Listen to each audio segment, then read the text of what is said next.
রাষ্ট্রের অবশ্যই দায়িত্ব রয়েছে।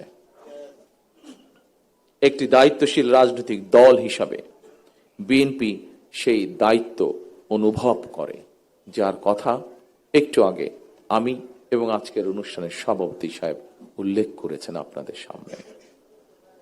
জনগণের রায় বিএনপি রাষ্ট্র পরিচালনার দায়িত্বে পেলে অবশ্যই পর্যায়ক্রমিকভাবে আমরা আমাদের সেই দায়িত্ব, সেই অঙ্গীকার, সেই প্রতিশ্রুতি আপনাদের সামনে এবং দেশের মানুষের সামনে ইনশাআল্লাহ পূরণ করব।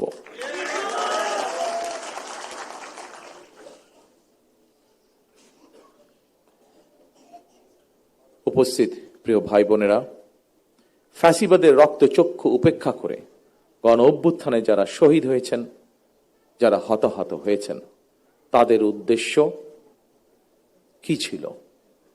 তাদের উদ্দেশ্য ছিল একটি স্বনির্ভর, একটি নিরাপদ, একটি গণতান্ত্রিক বাংলাদেশ গড়ে তোলা।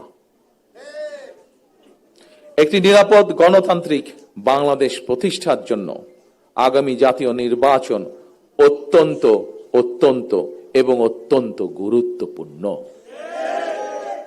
আমরা যদি একটি নিরাপদ গণতান্ত্রিক বাংলাদেশ প্রতিষ্ঠা করতে ব্যর্থ হই, প্রিয় ভাই বোনেরা, আমরা যদি একটি নিরাপদ গণতান্ত্রিক বাংলাদেশ প্রতিষ্ঠা করতে ব্যর্থ হই আগামী দিনে, তাহলে এভাবেই আমাদেরকে শোক সমাবেশ আর শোকগাথা চলতে থাকবে। সুতরাং আর শোকগাথা বা শোক সমাবেশ নয়, বরং আসুন গণতান্ত্রিক আমি মানুষ আগামীর বাংলাদেশে গণতন্ত্রের বিজয় গাথা রচনা করবে ইনশাআল্লাহ।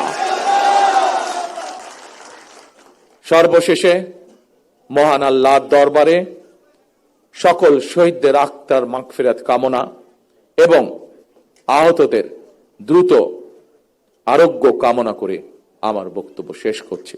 আল্লাহ হাফেজ। বাংলাদেশ জিন্দাবাদ।